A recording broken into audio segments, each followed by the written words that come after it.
রক্তক্ষয়ী জুলাইয়ের পর গণ অভ্যুত্থানের আগস্ট, নতুন করে বাংলাদেশের ইতিহাস রচনা, এসেছে সংস্কারের সেপ্টেম্বর। তবে সহসাই এত শঙ্কাহীন হওয়ার সুযোগ বোধহয় নেই। অন্তত চলমান ইস্যুতে ভারতের অতি তৎপরতা তেমনটাই বার্তা দিচ্ছে। ওই পুলিশে করলো আইসে, ঠিক আছে, সেটা এদিক দিয়ে যাচ্ছিল, বুঝছেন, চাবি দেওয়ার পরে আইসে মেরা দিল, মারার পরে এখানে পড়ে গেছে। এই যে পরে পরে ঠিক আছে, ওরা এখান থেকে লাইনে আসে ওখানে নিছে, ওখানে নেওয়ার পরে তারপরে বস্তায় পড়ছে। হ্যাঁ, বস্তায় পরে তারা থানায় নিয়ে গেছে। যে পুলিশটা গুলি করছে একদিক থেকে রাউন্ড করে আইসা ঠাসকার স্পটে গুলি করছে। ওয়ালাইকুম প্রিয় দর্শক, শেখ হাসিনা ভারতে বসে কঠিন ষড়যন্ত্র করছে মোদিকে নিয়ে এবং আবার পুনরায় বাংলাদেশটিকে গিলে খাওয়ার চেষ্টা করছে। এবং যে শেখ হাসিনা বাংলাদেশে যে কারফিউ দিয়েছিল, এই কারফিউ চলাকালীন কিন্তু বাংলাদেশের ইন্টারনেট সংযোগ বন্ধ ছিল। আর এই ইন্টারনেট সংযোগ বন্ধ করে বাংলাদেশে কি চালিয়েছিল, কি পরিমাণ মানুষকে হত্যা করেছে প্রিয় দর্শক, এটি কিন্তু এখনও আমাদের চোখের আড়ালে রয়েছে। প্রিয় দর্শক, চলুন সেই বিষয় নিয়ে আমরা দুটি ভিডিও দেখব, তারপরে থাকছে গুরুত্বপূর্ণ আলোচনা। গত ৫ আগস্ট বিকেলে গাজীপুরের কোনাবাড়ি থানার পাশেই ঘটে এই ঘটনা। ভিডিও ফুটেজে দেখা যায় কয়েকজন পুলিশ সদস্য একটি ছেলেকে ধরে রেখেছেন। পেছন থেকে আরেক পুলিশ সদস্য ছেলেটির শরীরে শটগান ঠেকিয়ে গুলি করে দেয়। সাথে সাথেই মাটিতে লুটিয়ে পড়ে অজ্ঞাত এই কিশোর। আরেকটি ভিডিও ফুটেজে দেখা যায় গুলি করার কিছুক্ষণ পর ৪ পুলিশ সদস্য ছেলেটির ৪ হাত পা ধরে থানার দিকে নিয়ে যায়। এরপর থেকে এখন পর্যন্ত এই কিশোরের হদিস মেলেনি। মরদেহ কোথায় তাও জানে না কেউ। প্রত্যক্ষদর্শীরা বলছেন, ছেলেটিকে গুলি করে হত্যার পর বস্তায় ভরে মরদেহ থানার ভেতরে নিয়ে যায় পুলিশ সদস্যরা। ওই পুলিশে করলো আইসে, ঠিক আছে, সেটা এদিক দিয়ে যাচ্ছিল, বুঝছেন, চাবি দেওয়ার পরে আইসে মেরা দিল, মারার পরে এখানে পড়ে গেছে। এই যে পরে পরে ঠিক আছে, ওরা এখান থেকে লাইনে আসে ওখানে নিছে, ওখানে নেওয়ার পরে তারপরে বস্তায় পড়ছে। হ্যাঁ, বস্তায় পরে তারা থানায় নিয়ে গেছে। যে পুলিশটা গুলি করছে একদিক থেকে রাউন্ড করে আইসা ঠাসকার স্পটে গুলি করছে। গুলি করার সাথে সাথে ছেলেটা পড়ে গেছে। ভিডিও ফুটেজ দেখে ইব্রাহিম নামের এই যুবক আমাদেরকে নিশ্চিত করেন, নিহত কিশোর তার স্ত্রীর ছোট ভাই হৃদয়। বাড়ি টাঙ্গাইল হলেও পড়ালেখার খরচ ও সংসারের হাল ধরতে কোনাবাড়িতে অটোরিকশা চালাতো। ভিডিও দেখে আমি দেখছি আমি আমার ভাই, আবার নিজস্ব হয়েও আমি দেখছি যে আমার বাইরে নিয়ে ওই থানার সামনে ওই জায়গায় রাখছে। আমি ওইখানে ভিডিও দেখি, ছবি দাঁড়িয়ে দেখে আমি নিশ্চিত করছি আমার ভাই। একমাত্র ছেলেকে হারিয়ে পাগল প্রায় হৃদয়ের পরিবার। স্তব্ধ বাবা, কান্না থামছে না মা বোনের।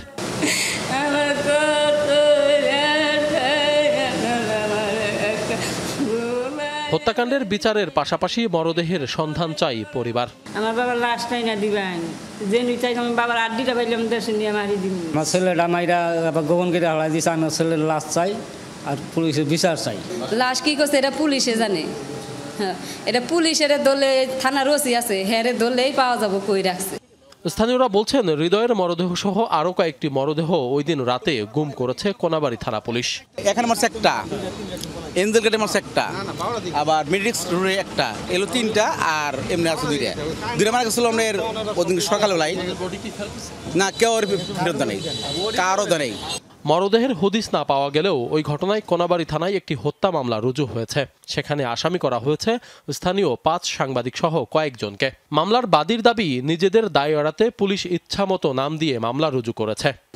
বাইরে তো মাসে পুলিশে আমি ভিডিও তো দেখছি, আবার পুলিশে ধরে নিয়ে সবাই রাখছে দেখছি। এটা তো আমার বাইরে তো বিচার চাই আমি, তো এটা নিয়ে আমি মামলা করছি।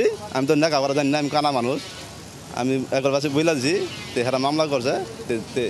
এলাকার কিছু নেতা খেতাকে নাম দিয়ে দিছে, আর নাম দিয়েছে সাংবাদিক। এটা তো সাংবাদিক তো মার নাকি, এটা তো ভিডিও তো প্রমাণ আছে। যদিও এই অভিযোগ অস্বীকার করেছেন কোনাবাড়ি থানার ওসি। হ্যাঁ, ভিডিও ফুটেজে 5 তারিখে একটা ঘটনা ঘটছে, কে বা কারা ঘটাইছে, বা যেহেতু মেট্রো পোশাক না, ওই পোশাকে কে আছে এটা আমরা তদন্ত করতেছি। ফেয়ার ইনভেস্টিগেশন করে প্রকৃত যারা দোষী তাদেরকে নিয়ে আসতে হবে। স্থানীয় সাংবাদিকরা বলছেন, পূর্ব শত্রুতা ও পুলিশকে বাঁচাতে সাংবাদিকদের নামে মামলা করা হয়েছে। ধামাচাপা দেওয়ার জন্যই, পুলিশকে রক্ষা করার জন্য আমাদের এই সাংবাদিকদের জড়ানো হয়েছে। মসজিদের ইমাম সাহেবদেরও এখানে আসামি করা হয়েছে। তো স্পষ্ট এটা বোঝা যায় তারা আমাদেরকে হ্যায় করার জন্য এই কাজটা করছে।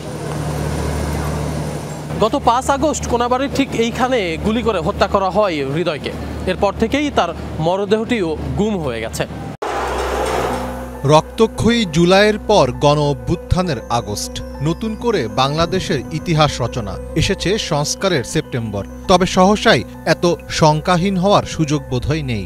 অন্তত চলমান ইস্যুতে ভারতের অতি তৎপরতা তেমনটাই বার্তা দিচ্ছে।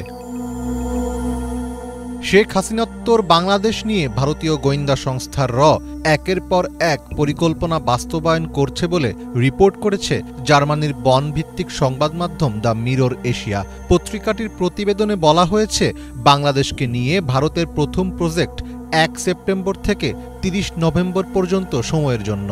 এই প্রজেক্টের উদ্দেশ্য হল ডক্টর ইউনূস সরকারের ওপর ইসলামপন্থীরা ভর করেছে এমন বয়ান হাজির করানো। প্রতিবেদনে বলা হয়, বাংলাদেশে আন্দোলনকারীদের সাথে হিজবুত তাহরির সংশ্লিষ্টতা প্রমাণ ও জনগণের মধ্যে ভয় তৈরি করার ব্যাপারে সবচেয়ে বেশি গুরুত্ব দেওয়া হচ্ছে।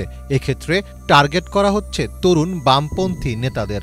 ইতোমধ্যে মার্কিন বিরোধী 3 জন বামপন্থী সাবেক ছাত্রনেতার সাথে দিল্লিতে কর্মরত একজন সাংবাদিক দীর্ঘ সময় কথা বলেছেন বলেও জানানো হয়। প্রতিবেদনে আরও বলা হয়, এই মুহূর্তে ভারতের অগ্রাধিকার হল তরুণদের কোনো দল গঠনের সুযোগ না দিয়ে বর্তমান সরকারকে অস্থিতিশীল করার চেষ্টা চালানো। ইতোমধ্যে রয়ের অভ্যন্তরে একটি উপগ্রুপ তৈরি করা হয়েছে, যার কাজ হচ্ছে বাংলাদেশের এই মিশন সম্পন্ন করা। এছাড়াও রয়েছে ভিক্টর 2 নামে একটি সেল, যেখানে বাংলাদেশ সম্পর্কিত সর্বশেষ সিদ্ধান্ত নেওয়া হচ্ছে। সমন্বয়ক হাসনাত ও সারজিৎ সহ ছাত্রনেতাদের ফেসবুক স্ট্যাটাসকে হিন্দি ও ইংরেজিতে অনুবাদ করে ভিক্টর 2 এর টেবিলে জমা দেওয়া হচ্ছে।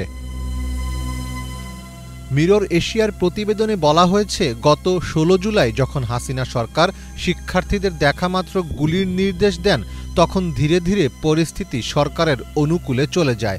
পরে শেখ হাসিনার বিশেষ অনুরোধ ও ভারতের নিরাপত্তা উপদেষ্টার সরাসরি তদারকিতে বাংলাদেশে এর প্রশিক্ষণপ্রাপ্ত 400 কর্মকর্তা ঢাকায় যান।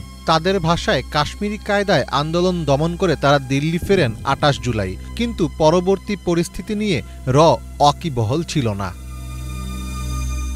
প্রতিবেদনে বলা হয়, 5 আগস্টের পর 10 আগস্ট সংখ্যালঘুদের সমাবেশের আড়ালে একটি প্রতিবিপ্লব করার পরিকল্পনা করে। তার জন্য বিপুল সংখ্যক ভারতীয় সাংবাদিকও সেদিন ঢাকায় উপস্থিত ছিলেন। সেটি ব্যর্থ হলে দ্বিতীয় কুর পরিকল্পনা করা হয় 15 আগস্ট, কিন্তু সেটিও ব্যর্থ হয়। রিপোর্টে বলা হয়েছে, হাসিনা বর্তমানে ভারতের অভ্যন্তরীণ গোয়েন্দা সংস্থা ইন্টেলিজেন্স ব্যুরোর সুরক্ষিত একটি ভবনে থাকছেন। সেখানেই বিভিন্ন হাই প্রোফাইল মিটিং করছেন তিনি।